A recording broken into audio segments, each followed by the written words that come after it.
If you mind taking your seats, please. We have a very packed lot of entertainment and a lot of surprises for you tonight, so we'd appreciate it if you would take your seats, and we'll continue on in the next couple of minutes. Thank you.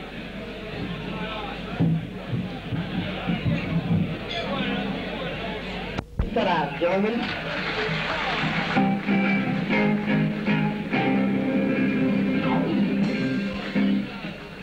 Thank you very much, Bob. Good evening, gentlemen.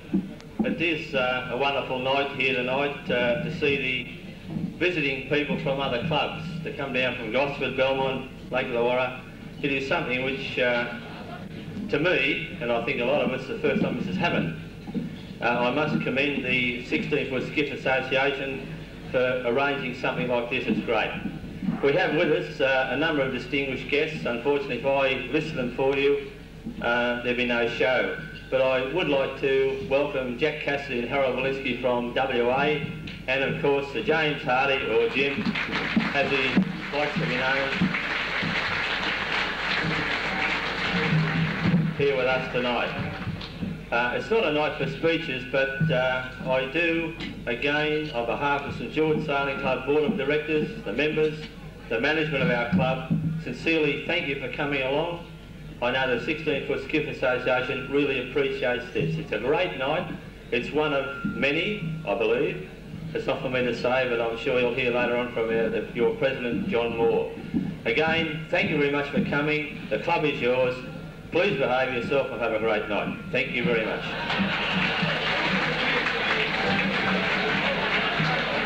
Thanks very much, President Keith. Now, gentlemen, to continue on, I'd like to introduce you to the patron of the New South Wales 16-foot Skiff Association and also the member for Mossman, Mr David R. Blaster. Gentlemen, thank you, David.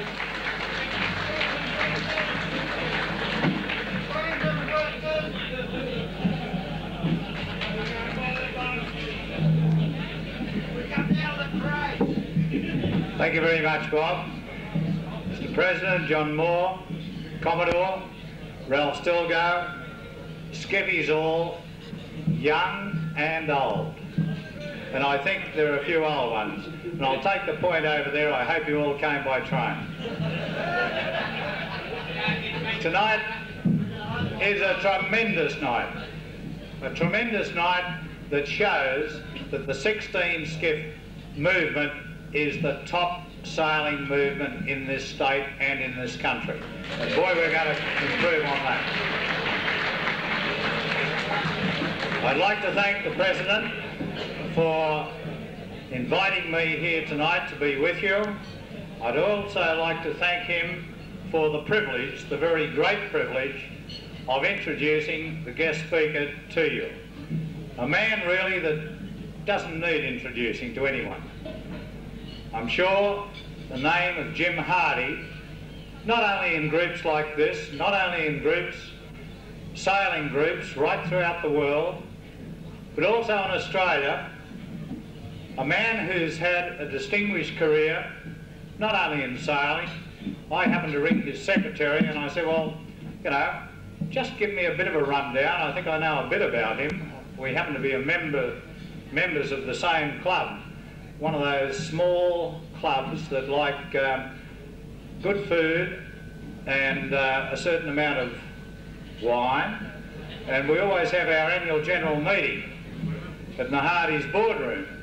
I believe the police tried to close it down last time, but so I thought I knew a bit about him. But after the secretary was going for half an hour, I said, now listen, let's chop it out. If I speak for half an hour, one, I wouldn't get through it, I'd have bottles on my head, but a man that's had a distinguished career is continuing that distinguished career, and in the future will become even more distinguished. A man that in any company you can talk of Jim Hardy and you will always hear what a wonderful bloke he is. And I have never ever heard anyone say anything against this man. And boy, in sailing company or any other company, that's a hard thing to say.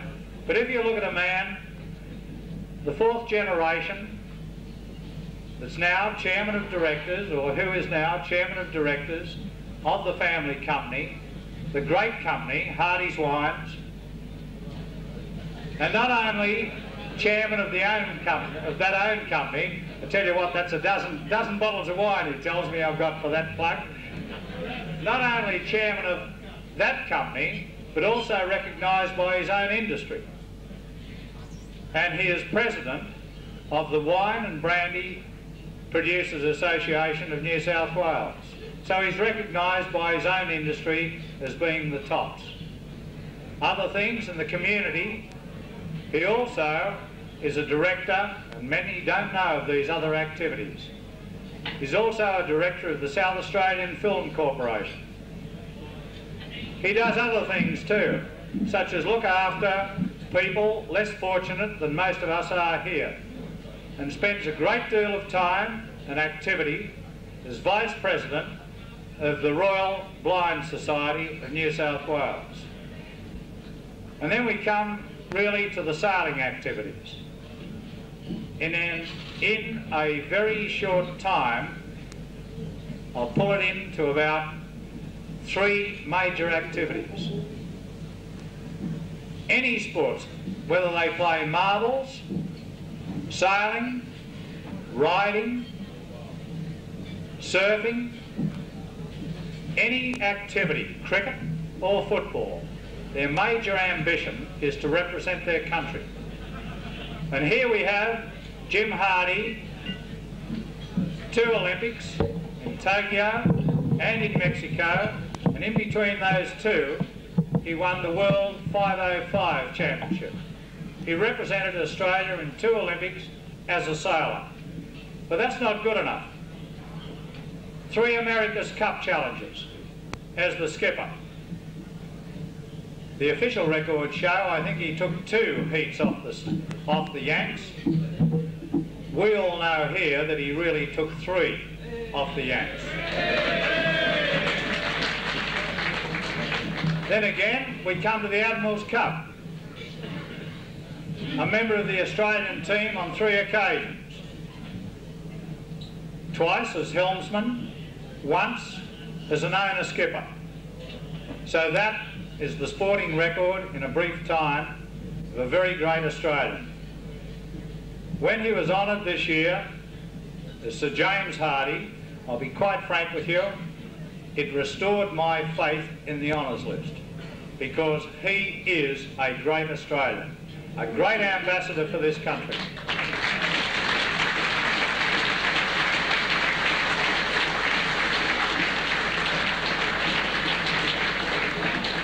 And last week, he received something else, something I think he may have wanted for some time, been in the running for some time, and last week received the award of the Australian Yachtsman of the Year. So what a record. But of all things said,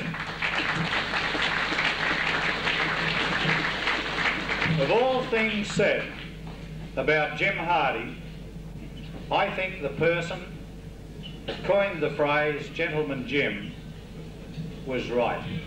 Gentlemen, I give you Sir James Hardy, a great Australian, a great skippy, and a sailor's sailor. Sir James Hardy.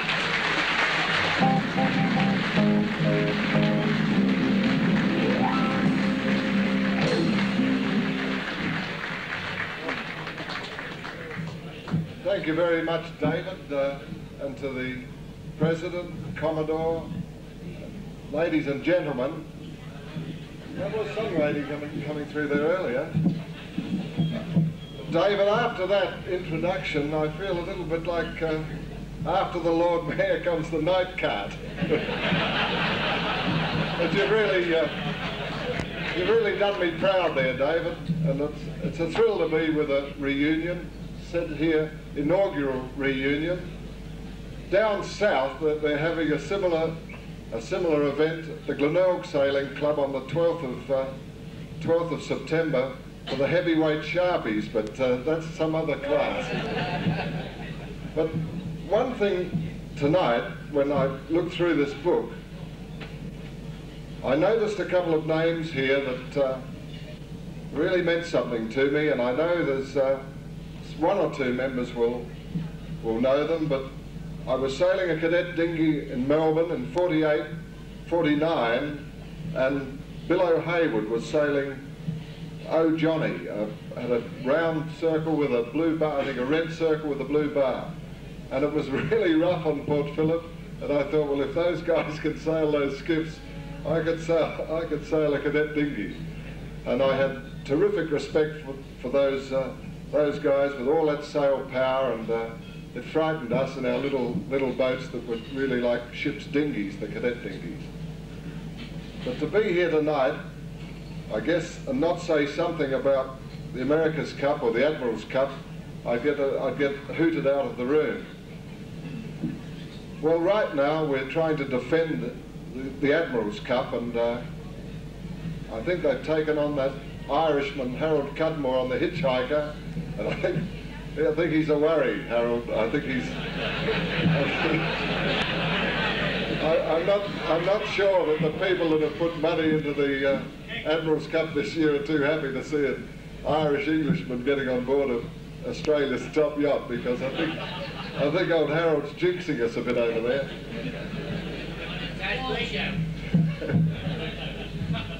But they look like they've got the job ahead of them. But I was just saying to John Stanley, came up a while ago, that one thing good about Hitchhiker, not like my boat Runaway a couple of years ago, I had to get a really good start, but I think Hitchhiker is so fast that in the long races, if they go the right way, she could easily take them out, and maybe that could get enough points. But I do worry that our chances have really been hit to leg. I can't honestly see us getting up from that far down now, but you never know. At the moment, it can't go worse.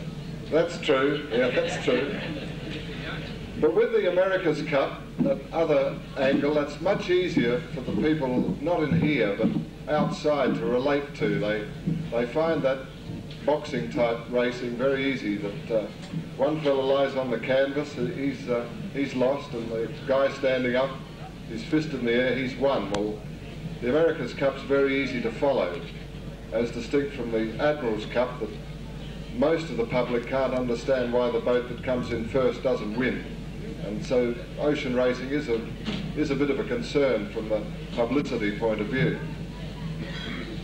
One angle last year that I think we did make a step forward in the America's Cup was this Kevlar Mylar fabric.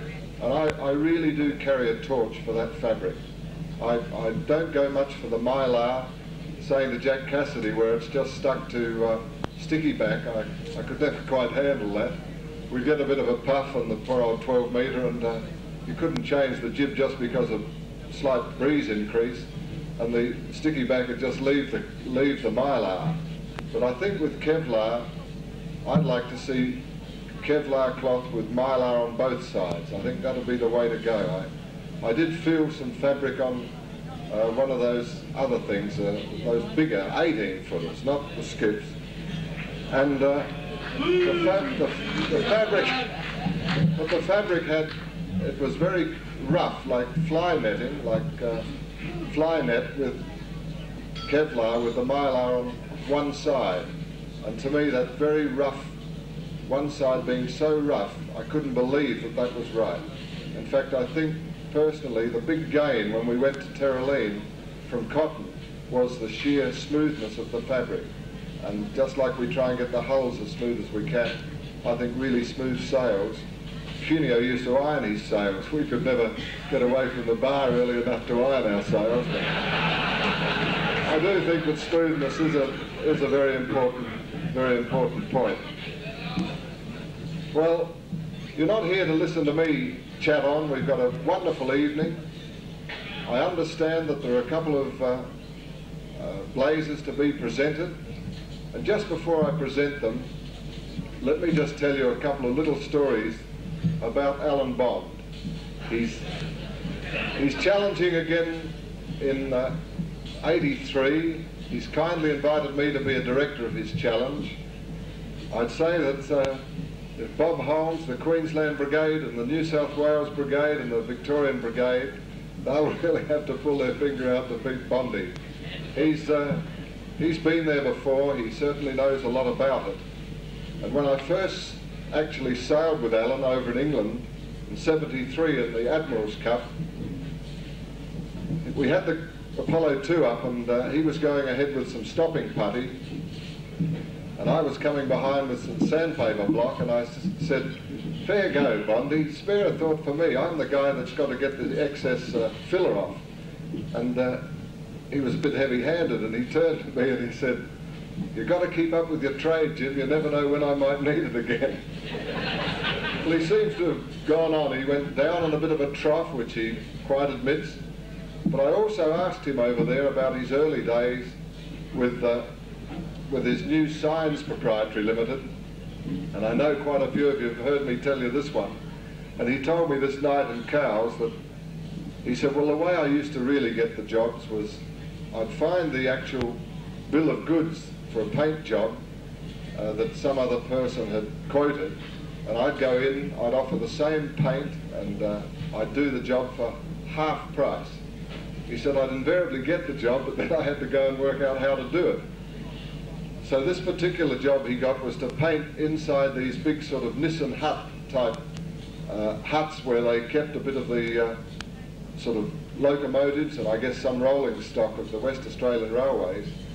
And the way he painted all the ceiling of this big Nissan hut type thing, he didn't have any scaffolding. That helped his costs a lot.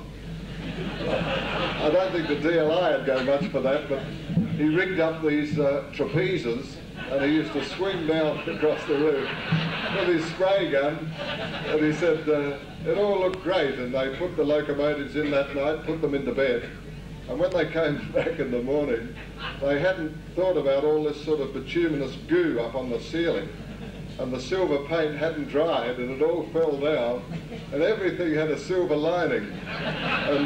And Bondi, I said, well, how did you get out of that, Alan? And he said, oh, he said, I convinced the West Australian Railways that they should paint everything silver. He said, a lot better than the red they were using, it would reflect a lot of heat.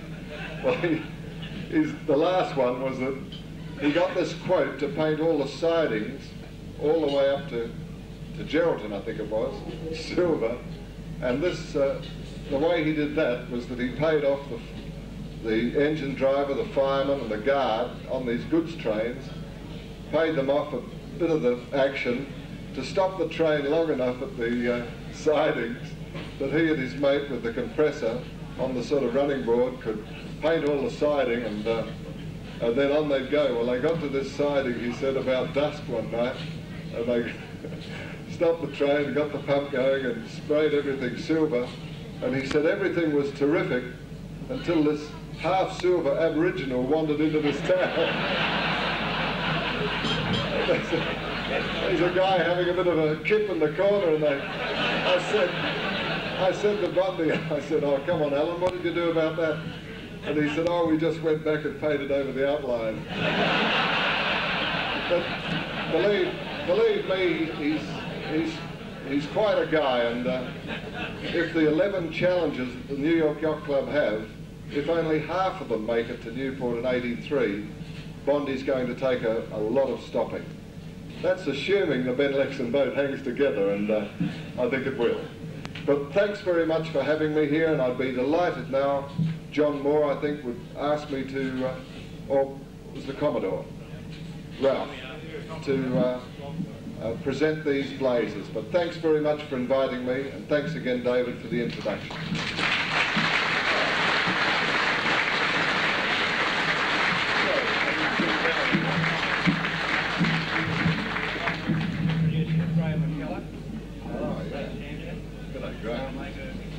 My word, I've seen him sail up at Belmont. He's very quick. That's good. That's beautiful.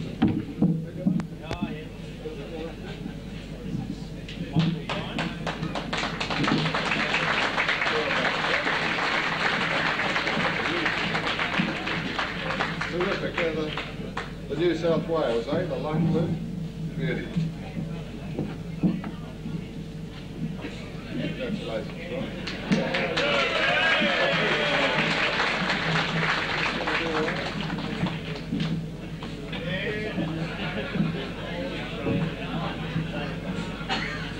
Well done, David. Congratulations. All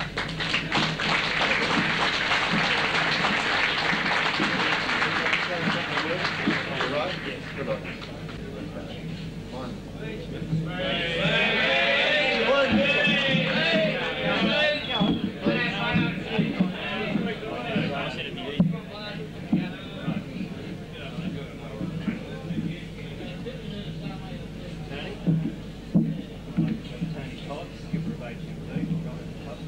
Congratulations.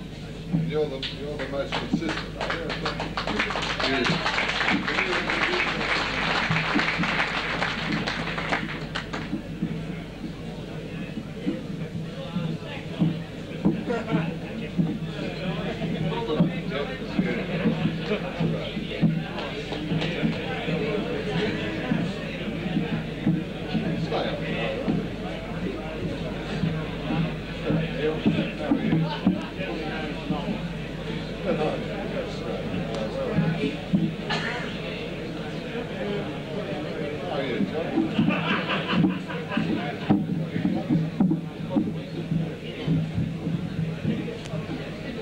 Very fine, boys.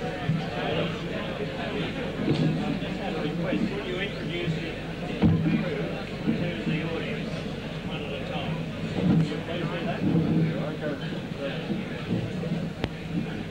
I've just been asked to introduce my crew. Firstly, I've got Neil McDonald, who is my forward hand.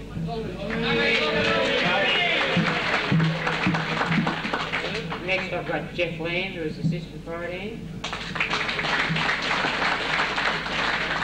And John Sprague, who is shoot hand. And thanks to all the organisers for tonight. It's a great night.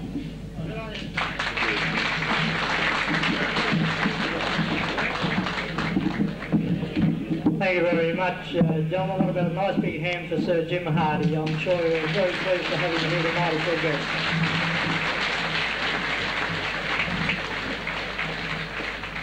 Thank you, gentlemen. There'll be a short break for you to wander around the place or do whatever you may wish to, and then we'll be back with a lot more entertainment. Bedford Skiff Association, Mr. Ralph Stilgo. Thank you, Ralph.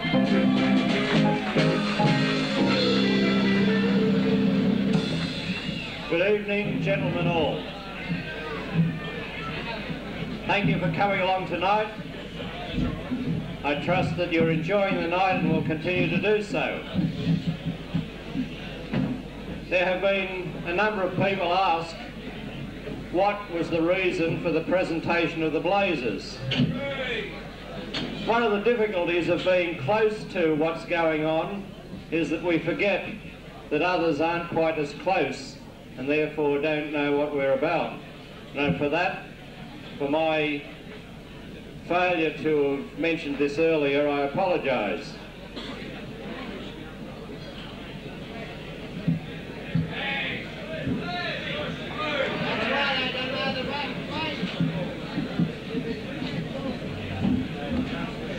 McKellar Sales was presented with Blazers, the four of the crew, fairly well known to you all, but for those who don't know, skipper Graham McKellar, forward hand Ron Cant, and Michael Bryant. Michael was a 15-year-old boy, and sheet hand David Bonicher. That's Frank's son.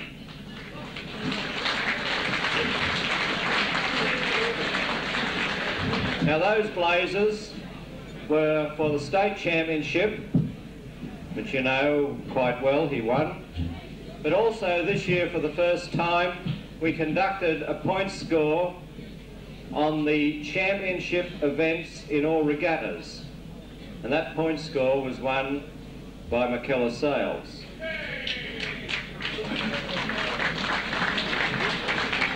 We also conducted a point score on the handicap event in all inter-club regattas, and that point score was won by HMV from Gosford.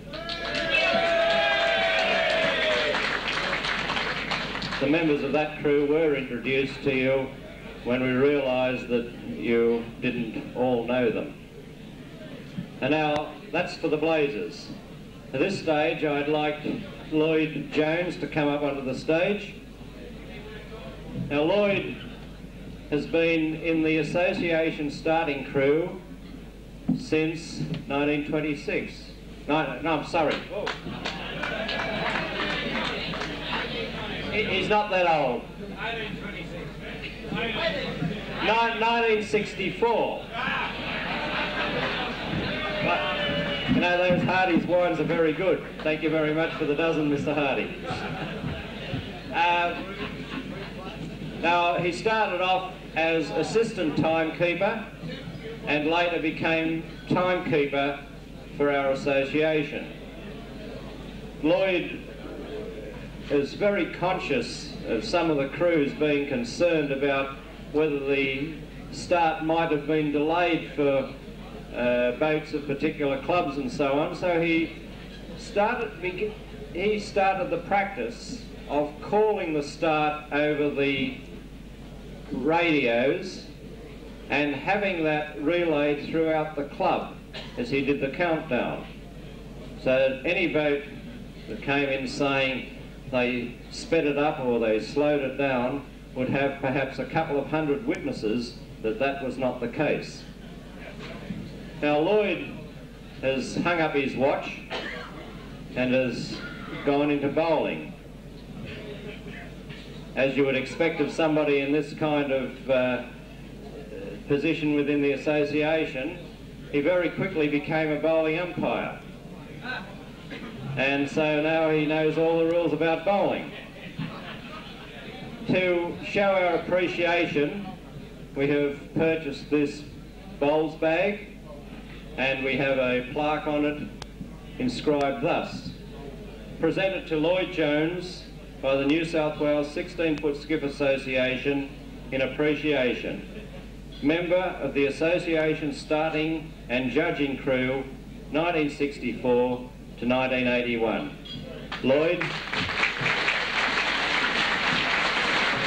trust that you will remember us every time you use this bag.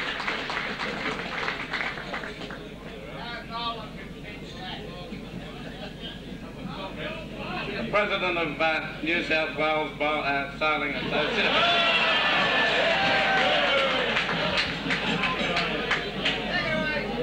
Officers of the association, patron David Arblaser, and other distinguished guests. Thank you very much for this very kind gift. To Ralph Silgale, been a friend of mine ever since I first sighted him. He's always at me, Lloyd, why don't you keep it up? Why don't you keep on with the sailing business? Well, I found that the old legs weren't as good as they used to was, and I couldn't get on over the gunnel as quick as I used to be able to. So I decided to stick to the bowls. Over the years in the sailing game, I've made many friends. I have very fond thoughts, memories. I would especially at this time like to mention a little club down the coast. Well, it was a little club when I first went down there. As a matter of fact, it was the first club that ever I started as an association official at Lake Illawarra Yacht Club. They have gone on to bigger and better things. This association, under the guidance of our President John Moore and his officers, I feel sure will go on to bigger and better things. This I am sure.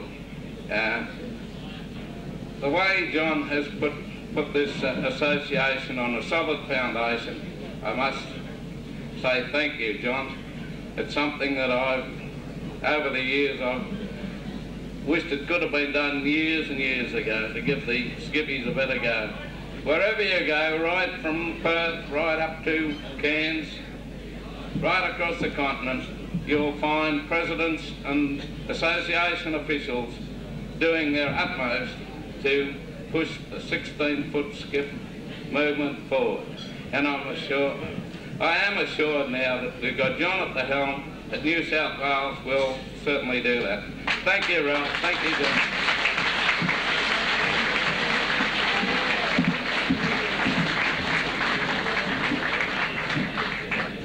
Thank you very much, Ralph and Lloyd Jones. That was very nicely done. And now, gentlemen, we would like to bring on stage a gentleman who certainly has put a lot of work into getting this night together tonight.